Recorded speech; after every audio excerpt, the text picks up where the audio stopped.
이렇게 귀한 분들과 만날 수 있게 돼서 너무나 감사드립니다. 제가 학교에서 우리 친구들과 인사하는 것처럼 한번 인사를 해보겠습니다. 네, 눈을 한번 마주쳐 주실까요?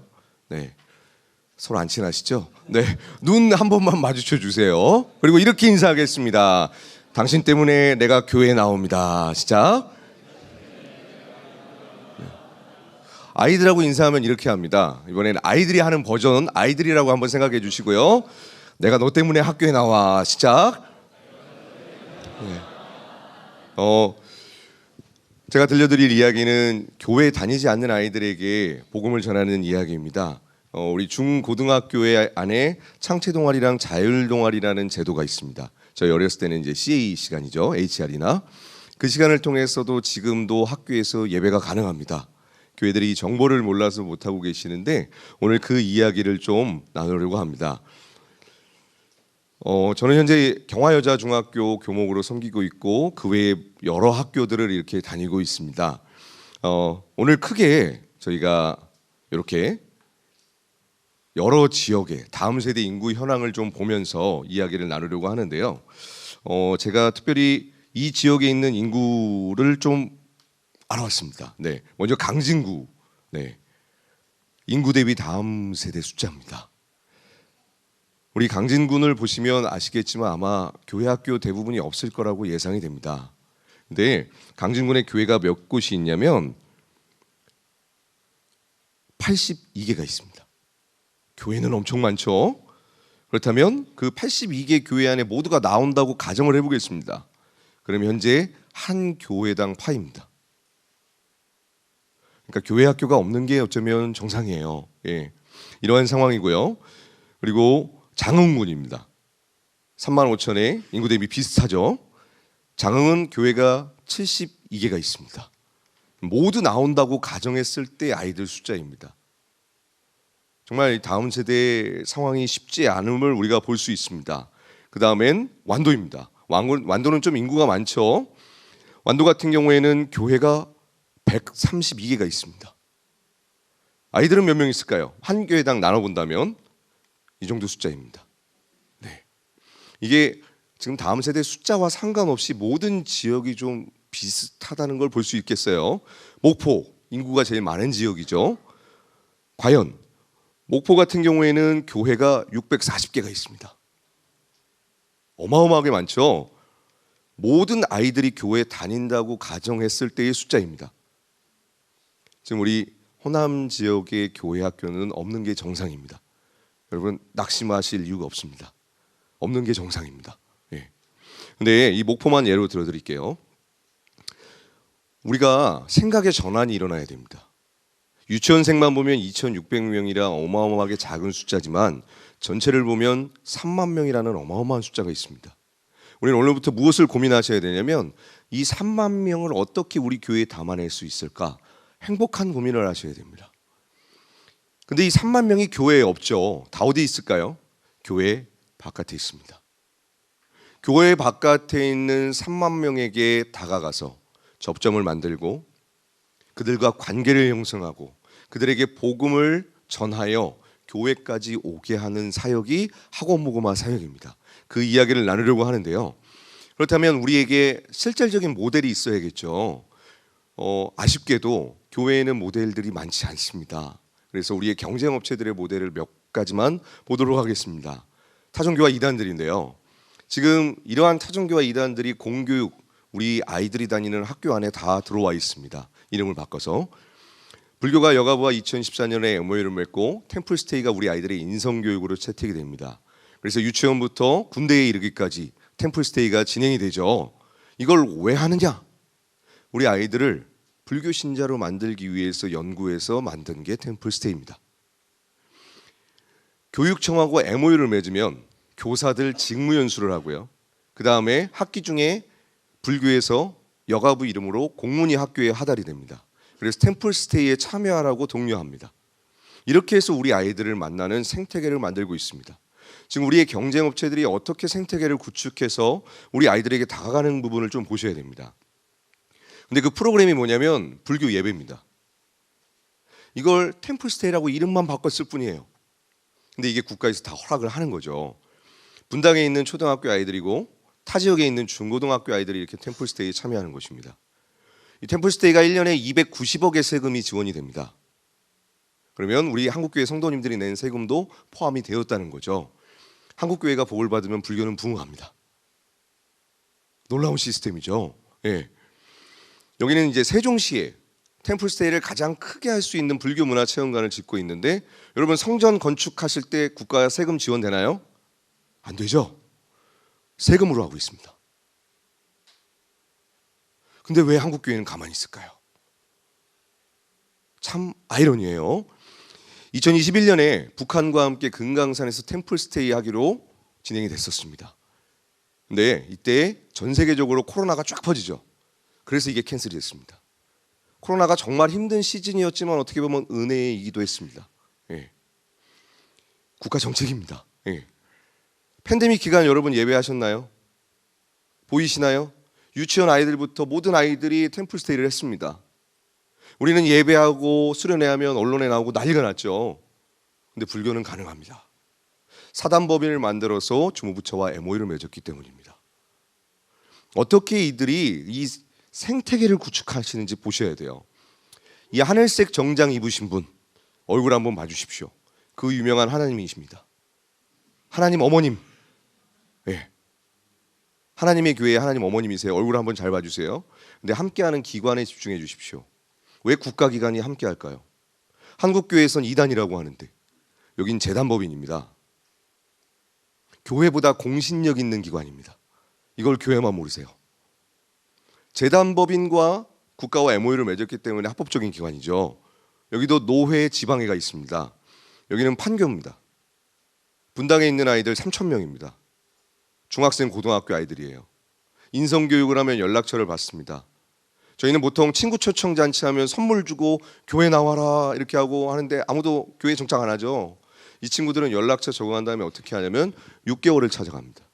청년들이 공부 가르쳐주고요, 밥 사주고요, 상담해주고 영화도 같이 봅니다. 그리고 6개월 동안 관계 형성되면 그 다음 한마디 합니다. 하나님의 교회 한번 와볼래? 초등학교 아이들은 어떻게 하냐면 아이가 반장이에요. 엄마가 집에다 컴퓨터 세대, 플레이스테이션, 닌텐도 다 설치해줬어요. 친구들 다 초청해라. 게임을 하고 친해지고 엄마가 치킨도 사주고 라면도 끓여줬어요. 친해져서 이제 집 주소와 연락처 적어갔습니다. 그날 밤부터 하나님의 교회가 찾아왔습니다. 한 영혼을 전도하기 위해서 지금 그들은 모든 에너지를 쏟아붓고 있어요. 네. 여기도 노예 지방회가 있다 그랬죠. 하나님의 교회 안에는 왜 애들이 이렇게 넘쳐날까요? 네. 부동산 투기가 아닙니다, 여러분. 하나님의 교회 건물이 많은 것은 다음 세대가 넘쳐납니다. UCC 스페이스라는 미디어 플랫폼이 있습니다. 중학교 1학년 아이들이 전교생한테 보냅니다. 이 링크를. 손바닥 안에서 애들이 다 봐요. 근데 우리는 우리가 정한 시간, 장소에 나오라고 하죠. 그리고 왜 애들이 안 나오네요? 우리 때는 됐는데 왜 안 되네요? 안 됩니다. 애들한테, 중고등학교 애들한테 우표를 보여줬어요. 퀴즈를 내려고. 아무도 우표를 몰라요. 왜냐하면 사용해 본 적이 없습니다. 아이들은 메일도 사용하지 않습니다. DM을 사용합니다. 저희는 우표 세대죠. 아이들은 DM이고요. 초등학교 애들은 카카오톡에 하트를 4초 동안 눌리면 펑 터지는 기능이 있습니다. 펑이라고 하죠. 초딩들은 그걸 사용합니다.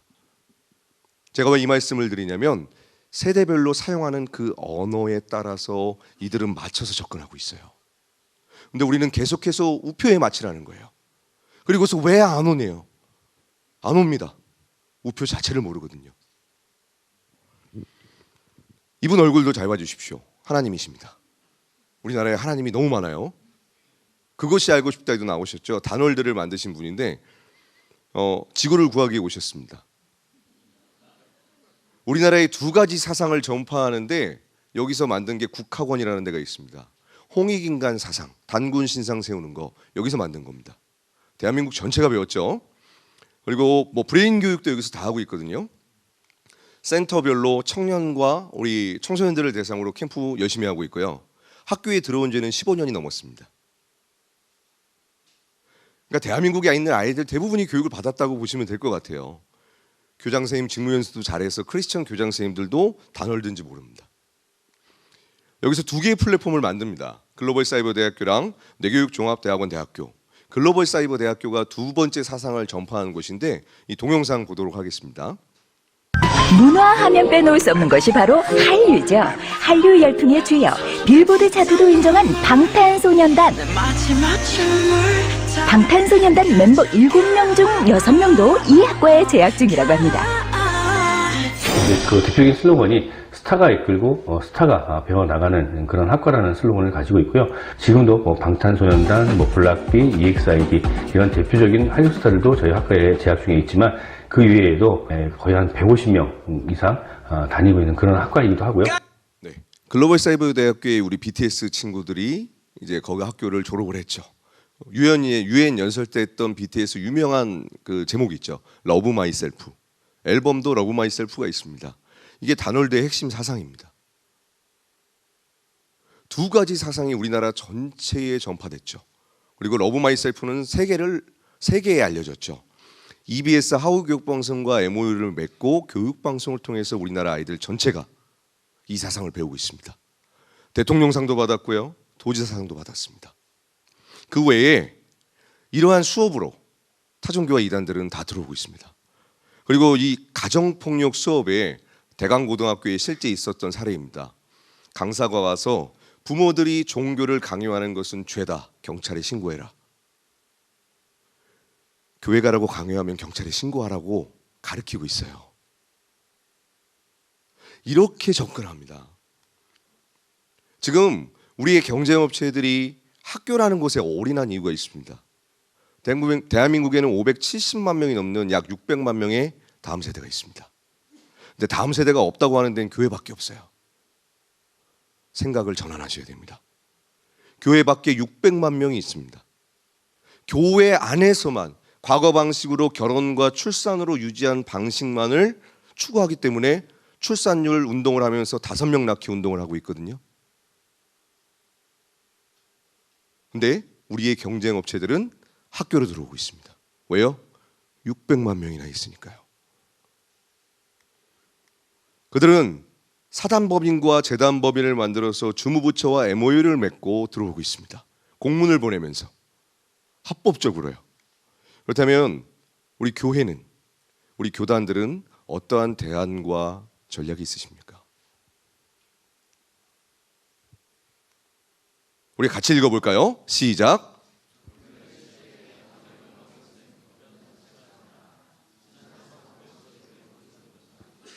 그렇다면 실제 모델을 소개하도록 하겠습니다.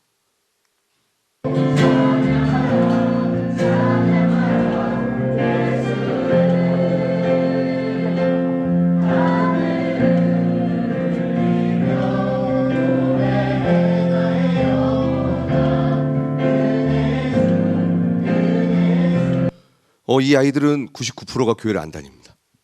학교에서 기독교 동아리를 통해서 함께 예배하고 찬양하는 것입니다.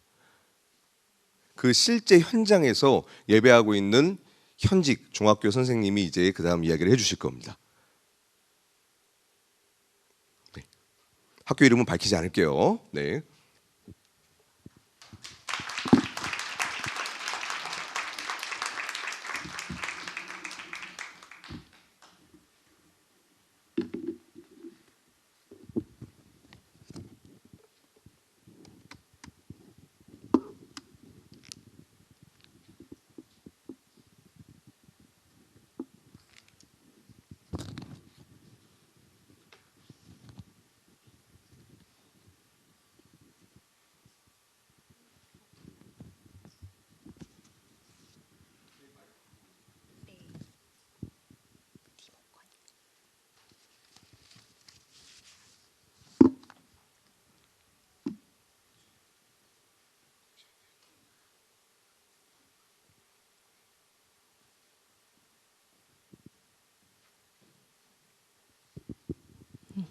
안녕하세요.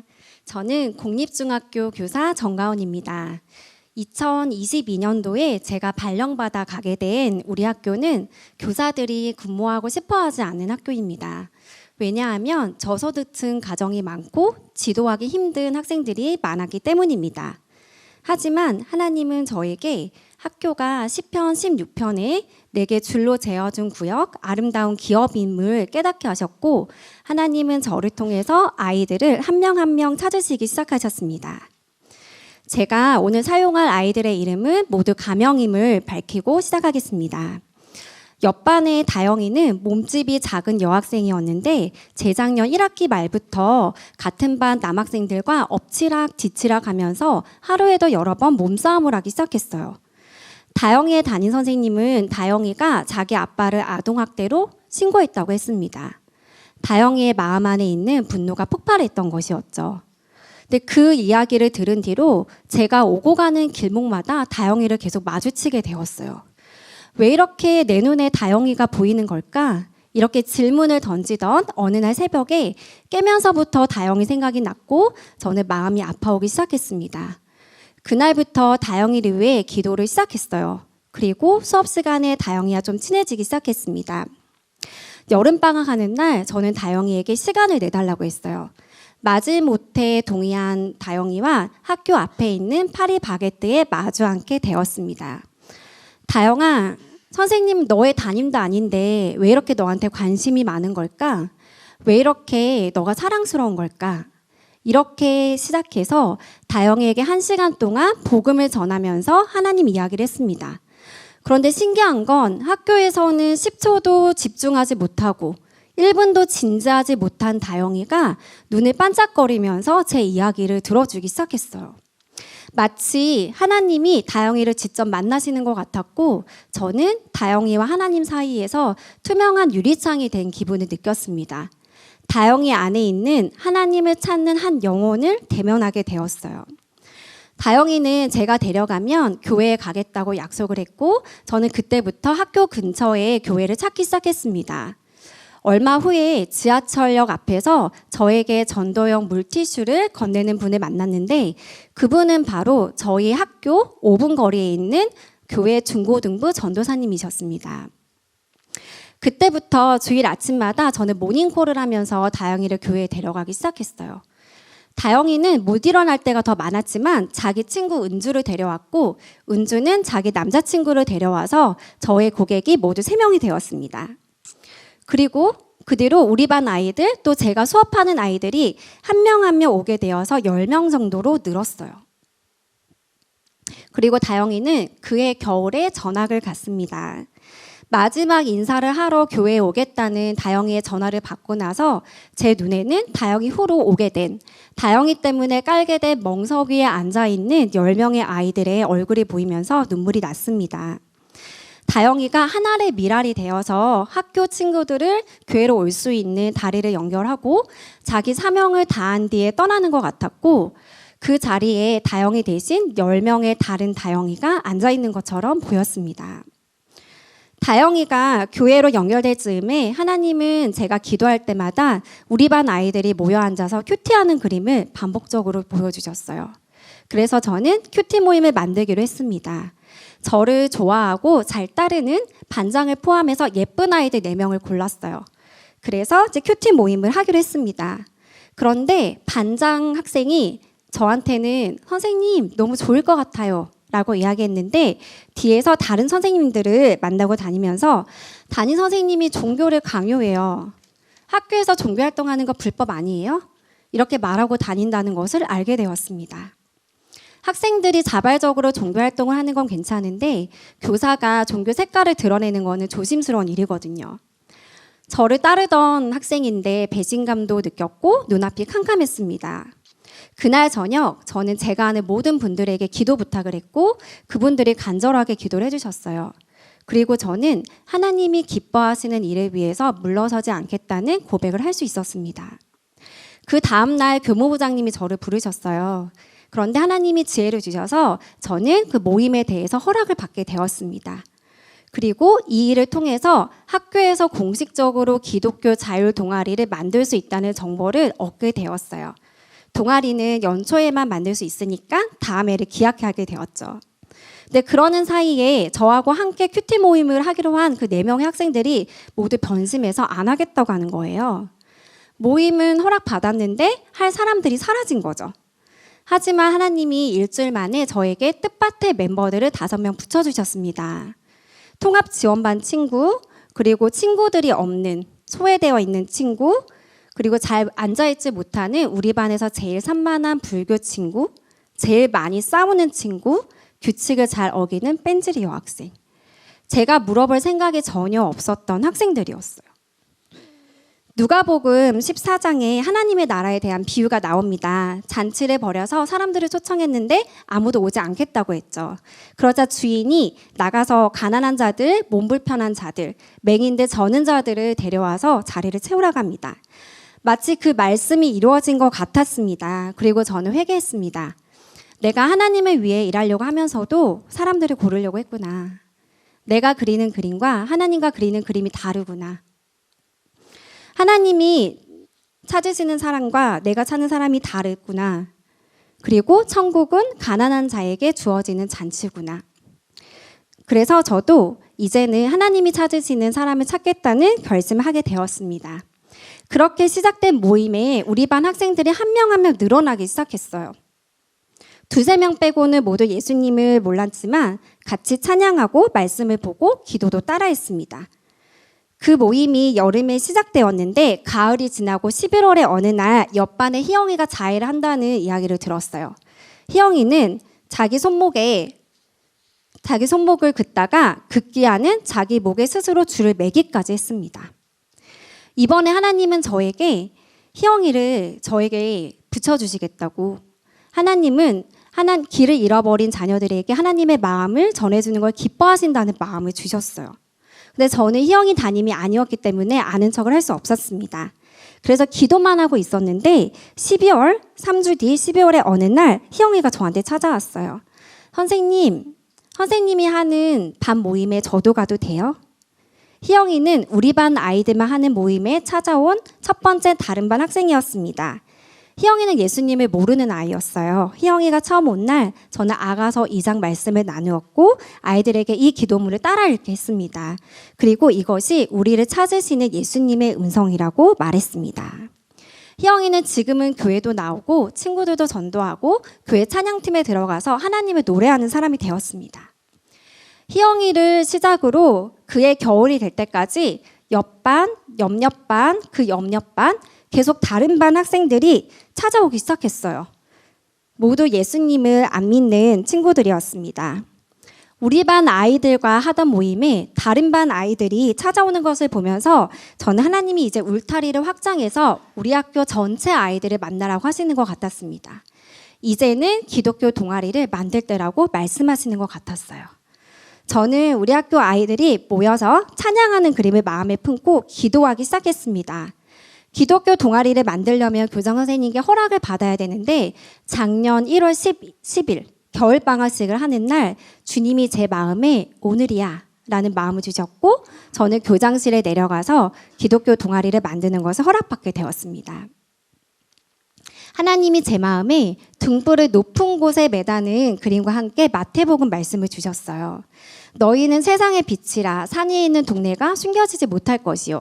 사람이 등불을 켜서 마라에 두지 아니하고 등경 위에 두나니 이러므로 집안 모든 사람에게 비치느니라. 숨어서 모임을 하다가 공식적으로 기독교 동아리를 만드는 것은 구석에 두었던 등불을 높은 곳에 매달아서 아무나 이 빛을 보고 찾아오라고 하는 일이라는 생각이 들었습니다. 그렇게 저는 작년에 기독교 동아리를 만들게 되었어요. 제가 학교에서 맡은 업무가 학생회였는데 학생회 부회장 준서가 한 교회의 중등부 회장이라는 사실을 알게 되었습니다. 그리고 교회에 다니는 다른 2명의 학생을 섭외해서 3명을 리더로 만들었고 3월에는 음악실에서 모여서 함께 기도하면서 준비했습니다. 준서가 우리 동아리 이름을 JBN이라고 지었어요. Jesus is with 보노. 예수님이 보노중학교와 함께 계시다라는 의미입니다. 원래 동아리는 동아리 부원들끼리만 모여서 활동하는데 처음에는 이 포스터로 홍보했고 우리는 아무나 와서 복음을 듣는 것이 목적이었기 때문에 이렇게 2번째 포스터로 바꾸어서 홍보했습니다. 첫 예배는 10명으로 시작했는데 20명, 30명, 40명, 50명이 넘기도 했고 마지막 작년 마지막 예배에는 60명의 학생들이 찾아와서 문 입구까지 빼곡하게 앉았습니다. 1년 동안 100여 명의 아이들이 음악실을 드나들면서 복음을 접했습니다. 대부분은 교회를 안 다녔고 불교나 이단도 있었습니다. 저희 동아리 예배를 잠깐 보여드리겠습니다.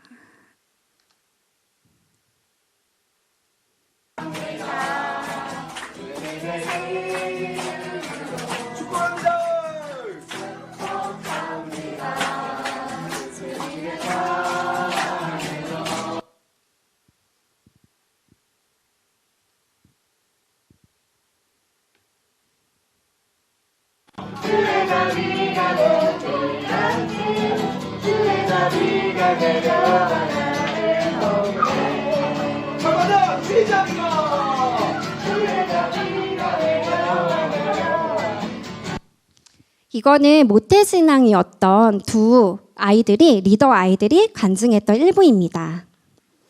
저는 학교에서 4층에 근무하는데 학생들이랑 화장실을 같이 씁니다. 공부 안 하는 애들이 화장실 많이 가는 거 아시죠? 제가 화장실에 가면 공부 안 하는 아이들이 모여서 화장을 하고 있다가 저에게 말을 걸 때가 많았어요. 동아리를 시작하고 얼마 안 되었을 때 한 여학생이 화장을 하다가 저에게 말을 걸었습니다. 선생님, 교회 가면 선생님 볼 수 있어요? 제가 교회에 오면 맛있는 것을 사주겠다고 했더니 그 옆에서 같이 화장을 하고 있던 3명의 학생들이 맛있는 것에 귀가 번쩍 뜨여서 모두 교회에 오겠다고 했습니다. 이 4명의 아이들이 학교에서 교회로 연결된 첫 번째 아이들이었습니다. 그 뒤로 계속 아이들이 학교에서 교회로 연결되었어요. 한 번 이상 교회에 온 학생들이 지금까지 63명이 되었습니다. 어제 따끈따끈한 63번이 왔어요. 제가 1년 동안 오고 가다가 만날 때마다 교회에 오라고 했는데 빙그레 웃기만 하다가 졸업까지 했는데 어제 드디어 왔습니다.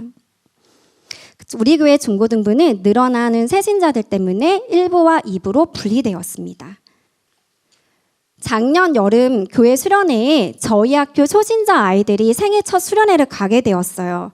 제가 요즘 학교에서는 수학여행, 졸업여행이 없으니까 교회 수련회 가자고 꼬셨더니 애들이 놀러가는 MT인 줄 알고 따라왔다가 수련회의 뜨거운 맛에 깜짝 놀라기도 했습니다. 불신자였던 아이들을 데리고 저는 교회를 다니면서 불신자의 눈높이에서 교회를 새롭게 배워가기도 합니다. 교회 문화가 얼마나 낯설은지, 교회 용어는 얼마나 어려운지, 그리고 교회의 문턱은 얼마나 높은지.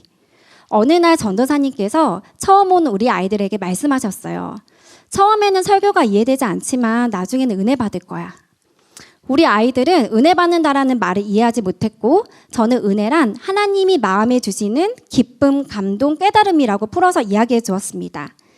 예배가 끝나고 교회에서 목장 모임을 하라고 하니까 한 남학생이 갸우뚱거렸어요. 선생님, 저희가 동물이에요? 왜 목장 모임 하라고 해요? 우리가 하나님, 예수님, 주님, 여호와 이렇게 말하는 것을 듣고 여러 명의 학생들이 질문했습니다. 선생님, 하나님은 몇 분이세요? 예수님을 가 믿게 된 아이들은 세상에 태어난 신생아와도 같아서 맞춤형 양육이 필요한 아이들 같았습니다. 또 제가 데려가는 아이들은 학교에서도 블랙리스트라서 예배 분위기를 깰 때가 많은데 이 아이들을 향한 시선이 따뜻하지만은 않았습니다. 저는 문제아의 부모를 느낄 때도 종종 있었습니다. 하지만 저는 이 아이들이 알아듣지도 못하는 설교를 위해서 끝까지 앉아있는 것이 너무 자랑스러웠고 담배 냄새를 풀풀 풍기면서 앉아있는 것이 마냥 귀여웠습니다. 저는 돌아온 탕자 비유를 생각하면서 교회 안의 첫째 아들들과 돌아온 탕자 사이의 그 온도 차이와 보이지 않는 선을 실감하게 되었어요. 교회는 아버지 집에 온 둘째 아들, 더러운 옷을 입고 냄새나는 상태로 교회에 온 탕자들과 정말로 한 가족이 될 마음이 있는 걸까? 잃어버린 아들을 찾는 아버지와 정말 한 마음인 걸까? 하나님이 마땅하다고 생각하셨던 기쁨과 즐거움이 진짜로 있는 걸까? 이런 고민을 하기도 합니다. 학교로 찾아가서 복음을 전한다는 것은 언젠가는 그 아이들과 교회 안에서 한 가족이 되어야 한다는 것을 의미합니다. 전도하는 것만큼 중요한 일이죠. 뼛속까지 세상적인 그 아이들을 배우고 품고 인내하고 그 아이들과 함께 정말로 가족이 될 때까지 사랑하고 도와줄 준비를 하는 것이 교회 부흥을 준비하는 일 중 하나라고 믿습니다. 동아리를 만들고 나서 우리 학교 아이들이 학교 복도에서 저를 만나면 선생님 저를 위해 기도해 주세요 라고 하는 게 유행이 됐어요. 그래서 제가 무슨 기도해 줄까 이러면 여기가 아파요, 저기가 아파요, 남자친구 생기게 해주세요, 손도 안 가게 해주세요, 생각나는 대로 아무 말 대잔치를 했습니다. 그래서 저는 이 아이들을 학교 복도 구석으로 데려가서 기도해 달라는 대로 기도를 해줬어요. 근데 어느 날 한 남학생이 저에게 선생님 저에게 개인적으로 기도하는 법을 가르쳐 주세요 라고 얘기를 했고, 저는 기독교 동아리에서 아이들에게 기도하는 법을 가르쳐 줘야겠다고 생각했습니다. 그래서 기도를 한 번도 해보지 못한 아이들에게 기도의 시작은 하나님의 이름을 부르는 것, 기도의 끝은 예수님 이름으로 기도드렸습니다. 아멘. 부터 시작해서 차례차례 기도를 가르치기 시작했습니다.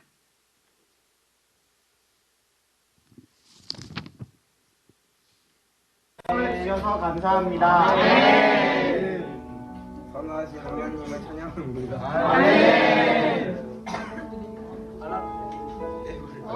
시험 공부할 때 지혜 주실 주님께 감사합니다. 다 듣고 나눠 해줘. 감사합니다.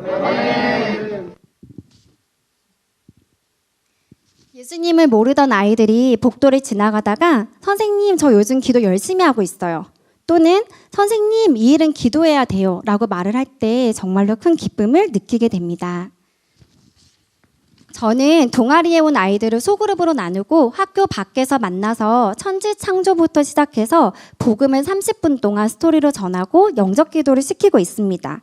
하나님이 온 세상아 만들어져라 이랬으면 단번에 온 세상이 만들어졌을 텐데 왜 하루하루 차례차례 천지 창조를 하셨을까요? 저는 나름대로 이유를 찾았습니다. 진화론만 알고 있는 아이들에게 천지창조를 이야기하면 아이들이 너무 재미있게 들었습니다. 진지한 아이들의 눈빛을 보면서 저는 하나님이 바로 이 아이들을 위해서, 이 아이들의 마음을 열고 복음이 들어가도록 하기 위해서 이 세상을 그렇게 재미있는 방법으로 창조하셨구나, 이런 생각을 하게 되었습니다. 복음이 들려질 때 아이들의 영혼에 어둠 속에 반짝 빛을 켜는 것과 같은 영적인 충격이 주어지는 것 같았고, 하늘에서도 숨죽이고 그 장면을 지켜보는 것만 같은 그런 스릴을 느낄 수 있었습니다.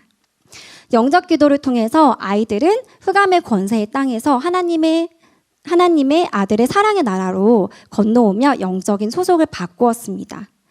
복음 앞에서 눈을 반짝이는 아이들을 볼 때마다 아이들을 구원하시는 하나님을 경외하게 되었습니다.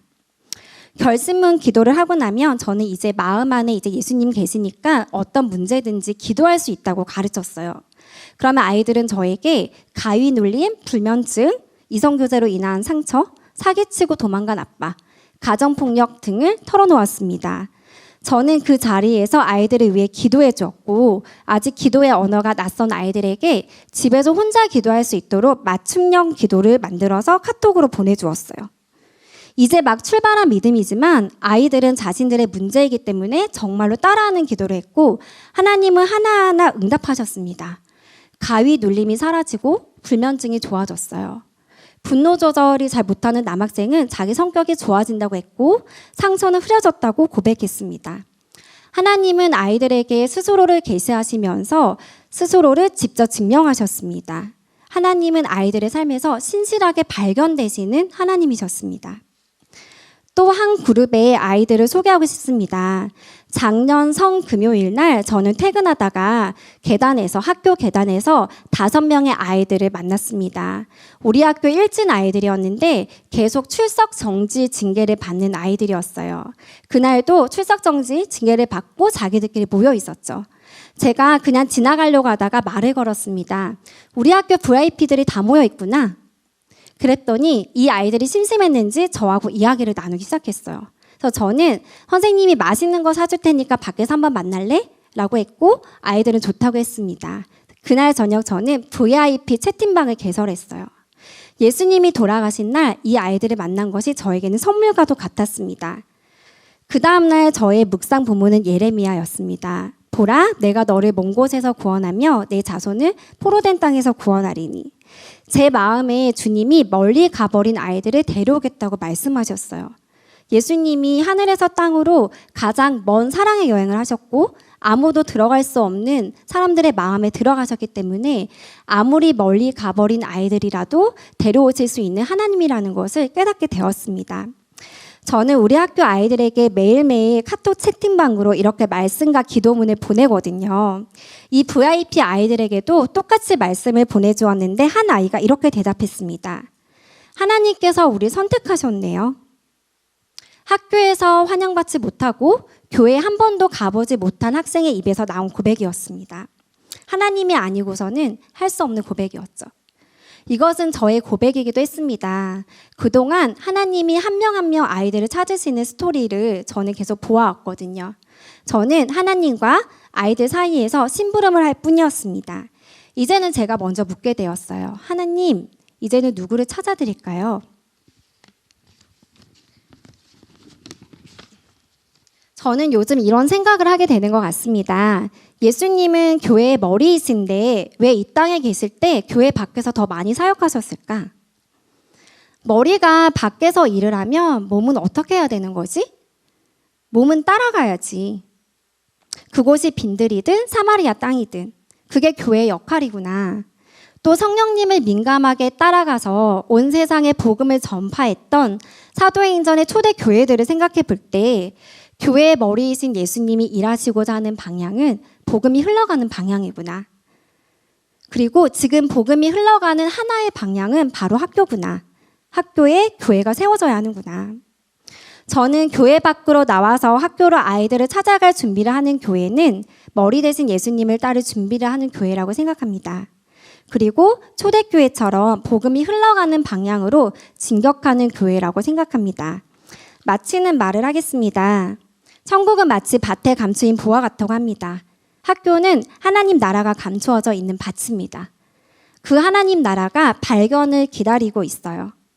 우리의 마음, 우리의 시간, 우리의 기도, 우리의 재정, 우리의 연합을 모은다면 하나님 나라가 임할 것입니다. 감사합니다.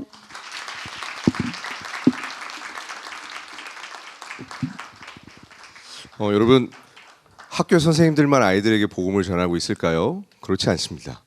우리 아이들도 자발적으로 동아리를 신청해서 학교에서 예배하고 있고 교회 다니지 않는 애들에게 복음을 전하고 있습니다. 그 아이들이 여기 이 자리에 왔습니다. 우리 앞으로 나와주실게요. 네, 본인 소개 보겠니 하세요. 네, 우리 박수로 환영하겠습니다. 할렐루야, 안녕하세요. 저는 이형고등학교 CL 기독교 동아리를 섬기고 있는 박수현입니다. 이렇게 귀한 자리에서 주님께 영광 올려드리고 학교 기독교 동아리에 대해서 간증할 수 있도록 인도하여 주신 우리 주님께 영광 올려드립니다. 8년 전 저희 이형고에서 기독교 동아리가 만들어졌을 때는 CL의 뜻이 Children of Lord의 줄임말이었습니다.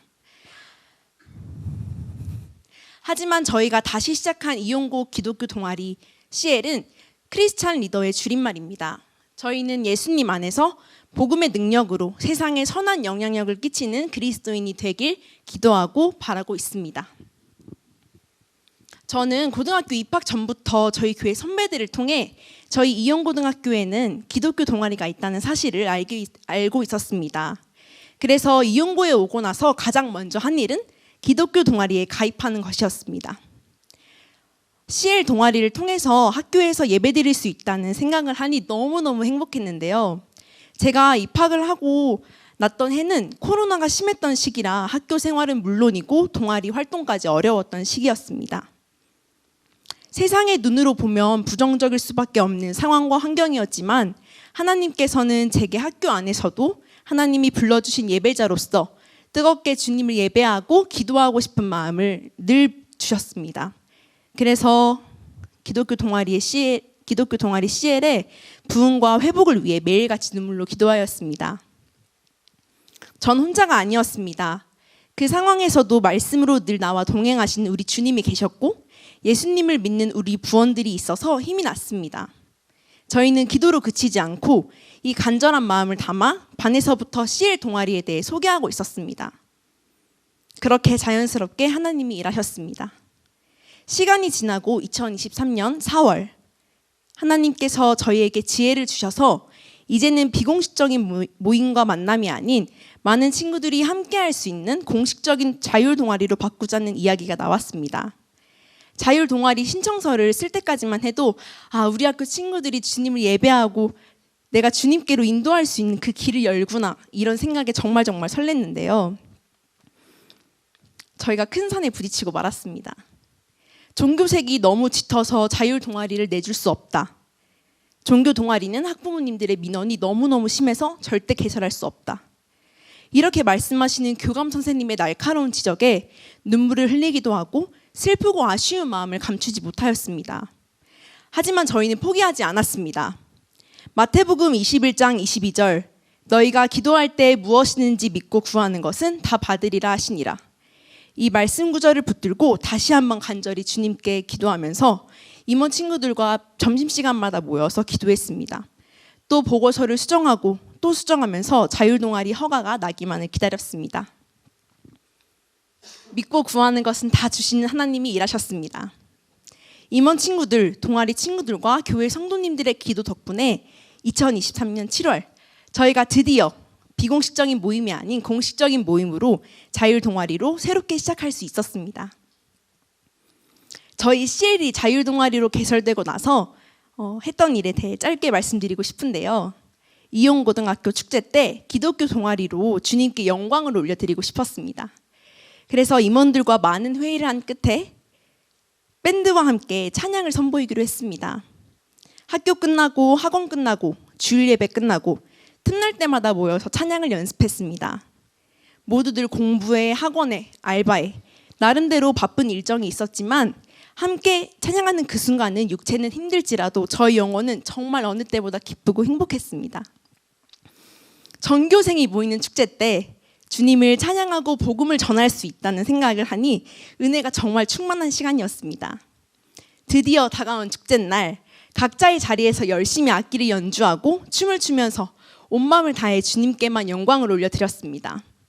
당신은 사랑받기 위해 태어난 사람을 시작으로 내 안에 부어주셔서 부흥이 있으리라 등 아주 즐겁게 방방 뛰면서 저희가 찬양을 했는데요. 저는 그 신나는 찬양을 듣고 친구들이 박수도 엄청 많이 쳐주고 호응도 되게 잘해줄 줄 생각을 하고 기대했습니다.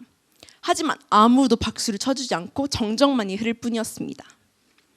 주님께만 영광 올려드린다고 고백했지만 막상 아무 반응 없는 관객석을 보니 정말 속상한 마음이 들었습니다. 나중에 들어보니까 찬양이라는 게 너무 어렵게 느껴지고 너무 거룩하게 느껴져서 박수를 쳐도 되는 건지 환호를 해도 되는 건지 잘 몰랐다고 말했습니다. 그리고 어떤 친구들은 저에게 달려와서 찬양을 들으며 내가 진짜 사랑받고 있구나를 느꼈다고 말했습니다. 그리고 그 찬양을 들으며 눈물로 주님의 사랑을 느꼈다고 말하는 친구들도 있었습니다. 친구들의 말을 들으면서 내가 기도하고 준비했던 것들이 헛되지 않았구나. 우리의 진심이 느껴졌구나. 하나님의 사랑이 전해졌구나 하며 진심으로 감사가 나왔습니다. 또 우리 주님이 얼마나 저희의 모습을 보시고 기뻐하셨을까 생각하니 뿌듯하기도 하였습니다. 이 축제 이후에 3명의 후배들이 동아리에 참여하고 싶다고 직접 연락을 해서 지금 함께 들어와 예배하고 있습니다. 제가 고등학교 1학년 때 5명으로 시작했던 CL 기독교 동아리 모임은 지금 20명 정도 보여 많은 친구들이 함께 예배하고 있습니다. 지금 학교에 외부인의 출입을 금하고 있는 상태입니다. 또 목사님이라는 그런 종교적인 색깔을 가진 분들은 학교에 더 들어오기가 힘들다고 말하고 있습니다. 그래서 저희 학교 앞에 있는 학원을 빌려 목사님과 함께 예배하고 있습니다. 저희는 목사님과 함께 학교 안에 들어와서 더욱 많은 친구들과 더욱 많은 선생님들과 함께 예배드리고 싶은 마음이 큰데요. 저희 CL 기독교 동아리 이영고등학교를 위해 많은 기도 부탁드립니다. 모든 영광 하나님께 올립니다. 감사합니다.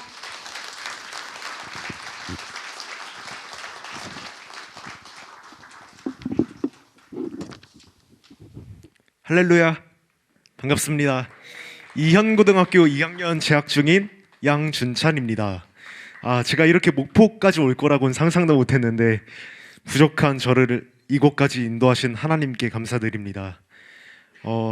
그리고 오늘 이 간증이 목포 지역에 또 목포 말고도 다른 지역에도 작은 미랄이 되었으면 좋겠습니다.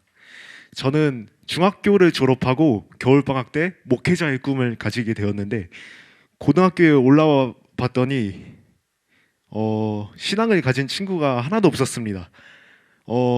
그리고 교회에 대하여 부정적인 생각을 가진 친구들이 많아서 한 학기 동안 친구들 사이를 겉돌았습니다. 속으로 그 친구들을 정죄도 많이 했었고 또 온 세상이 교회에 손가락질하는 것을 느끼며 저는 점점 목회자의 꿈은 희미해져 가고 또 저의 신앙과 예배가 완전히 무너지고 있다는 것을 느꼈습니다. 그러다가 저희 학교 스쿨처치인 CL에서 찬양 버스킹을 하는 것을 보고 처음에는 조금 시큰둥하고 또 저게 과연 효과가 있을까, 소용이 있는가 라는 의심이 있었지만 우선은 학교에 신앙생활을 같이 할 수 있는 친구 또 선배들이 있다는 것에 그래도 다행이다 생각이 들었고 또 그렇게 CL 예배에 나오게 되었습니다. 스쿨처치에서 예배를 드리고 서로 신앙을 공유하다 보니 점점 신앙도 회복되고 또 복음 전파에 대한 용기도 생겨서 결국 지난 11월에 제가 아무 소용이 없다고 생각했던 찬양 버스킹에서 제가 마이크를 잡고 찬양을 했습니다. 이렇게 학교에서 예배도 드리고 또 학교에서 찬양 버스킹을 통해 복음을 전하면서 지내다 보니 저랑 친하지도 않던 안 믿는 친구들이 막 관심을 보이기 시작했습니다. 버스킹을 하고 나서는 너 노래 잘하던데 이러면서 막 말을 걸기도 하고 또 예배를 드리고 나오면 너 아까 사람들이랑 음악실에서 나오던데 뭐 한 거냐라고 막 물어보기도 하는데 저는 마음이 닫혀져만 있을 줄 알았던 친구들이 그렇게 관심을 보이니까 그래도 자신감이 생기고 또 은혜도 많이 받았습니다. 사실 학교에서 복음을 전하면서 이런저런 조롱소리랑 욕을 많이 먹어서 상처를 많이 받기도 했었습니다. 그러나 그럴 때마다 로마서 1장 16절 말씀, 내가 복음을 부끄러워하지 아니하노니 이 복음은 모든 믿는 자에게 구원을 주신 하나님의 능력이 됨이라. 이 말씀만 붙잡고 복음 자체의 능력이 있다 믿으며 학교에 담대히 복음을 전할 수 있었던 것 같습니다. 아무런 희망이 없이 캄캄하고 막막한 상황 속에서도 예배를 하고 또 복음을 전하며 사는 것이 진정한 행복한 목회이고 행복한 신앙생활이지 않을까 생각이 듭니다. 우린 다음 세대를 세우기 위해선 스쿨처치를 세우는 결단을 해야 합니다. 스쿨처치가 세상적인 교육과 악으로 가득 차 있는 학교에서 그나마 영적으로 바로 설 수 있게 하는 방법이라고 생각합니다. 그리고 스쿨처치가 있었기에 저도 학교에서 신앙을 공유하고 또 공유하는 친구들이 생겼고 또 신앙을 회복한 계기가 생겼고 또 학교에 복음을 전하는 용기가 생겼던 것 같습니다. 그리고 학교 안에 소극적으로 신앙생활하는 친구들에게 용기도 줄 수 있었습니다. 우리는 지금 이 상황이 많이 어렵지만 이런 식으로 다음 세대를 세워나가야 합니다. 우리 모두 이 땅의 다음 세대를 잘 세워나가길 또 학교에 스쿨처치를 세우기를 소망합니다. 감사합니다.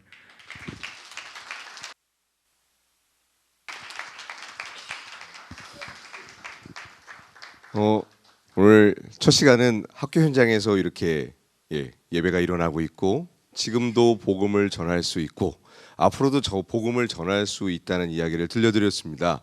이제 소그룹을 나누셔야 되는데요. 이제 내일은 본격적으로 학교에서 어떻게 예배를 개설하고 어떠한 모델들이 있고 유치원부터 고등학교 모델이 다 있습니다. 그래서 이제 지역 상황에 맞춰서 적용하시면 될 것 같고요. 또한 이것과 관련된 책을 이번에 나오게 됐습니다. 그 책을 참고하셔도 많은 도움이 될 것 같습니다. 내일 또 낮에 다시 말씀드리도록 하겠습니다.